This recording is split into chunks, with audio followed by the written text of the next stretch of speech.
All right, good morning, ladies and gentlemen. It is Monday, April 6th of 2020. Welcome to another week of distance learning. This week we'll be focusing on the Renaissance, which takes place after the Middle Ages. It essentially ends the Middle Ages in Europe around the year 1500. So today, days 1 and 2, we're going to be discussing what was the Renaissance. So, this is a little bit of a longer would have been a long first day, so I made it for days 1 and 2, and then day 3 will be after this, and this is all due on Thursday the 9th. Okay, so I'm trying to lighten your guys' workload a little bit. I do understand that the work is a lot, so last week and this week I'm lightening the workload a little bit, so to give you guys a little bit of a breather here.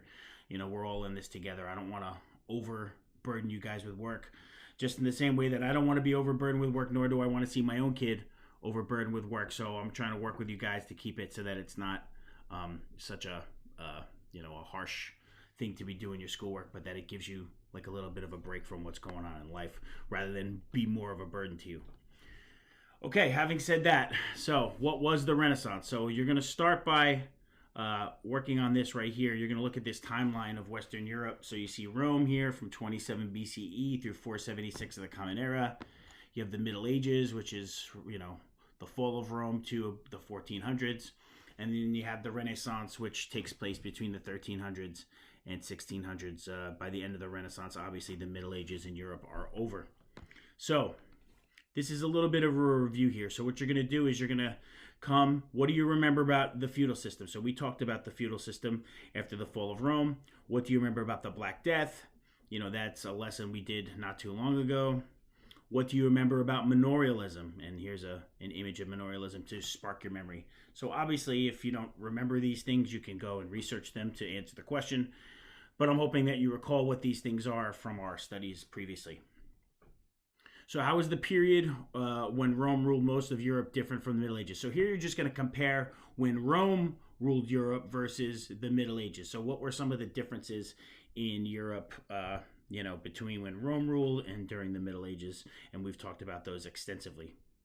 All right, so the timeline continues and then gives you a little bit more information about what's happening during these times. All right, the Middle Ages here versus the Renaissance here. So based on the timeline text and images above, compare and contrast the Middle Ages with the Renaissance era in Western Europe. So essentially you're just going to basically compare. So here you compared Rome to the Middle Ages.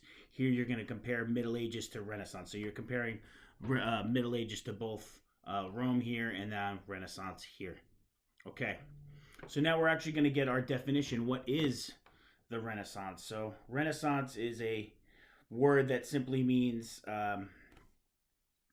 rebirth. So it was a rebirth of Europe. During Roman times, Europe was a very powerful entity. The Roman Empire controlled Europe and parts of Asia, parts of Africa. The Roman Empire was very powerful, great administratively. And then we have, the Middle Ages, which is not so much. So Renaissance would be like the rebirth of that, idealized Roman Europe that people have been, thinking about, that was lost all those years ago. So the Renaissance here's the definition of Renaissance. The Renaissance is considered a golden age in European history. So we've talked about golden ages before. And then I tell you what ingredients are necessary for historians to call a certain time a golden age. So, the Renaissance is certainly considered a golden age. So there you have wealth, you have a stable government, and you have ideas to build on. Okay, and these are three. They're not all the ingredients of a golden age, but they're some of the ingredients of a golden age. Okay, so here we come back to our definition of Renaissance here, and now we're going to break that apart even further here. So here you have some more information about the Renaissance, and then a question. Identifying one cultural change that you have seen in your lifetime. So what's one cultural change that you've seen in your lifetime? And if you're looking for examples, here's a couple of examples. So in the 1970s, bell-bottom jeans were cool in the 70s, and acid wash jeans were cool in the 80s, although I feel like these styles, come back every now and then and, pop in. So, what's cool now? So have you seen a cultural change? You don't have to use jeans, obviously, as your starting point, but it's more of like a reference for you. So have you seen any cultural changes since you've been around? I think we can talk about some cultural changes that have happened in the last just month. So identify something from your life that one group or group of people knew before another because of their geographic location. So what's something that some people know before others know based on their geographic location, and that's from your life or from history, recent history. And then we have the various architectures of, the Renaissance, comparing them to classical art. So classical means like, Roman, Greek, that sort of thing that we talked about, the, BCE and in the Common Era. So you have Roman and Greek, architecture here and art. And then over here you have Renaissance art and architecture. And as you can see, there are some similarities there. So what similarities do you notice between classical Greco-Roman art and architecture and the Renaissance art and architecture pictured above? So what are some of the things you notice? All right. So tracing the ideas that led to the Renaissance. So here we have 5 different civilizations.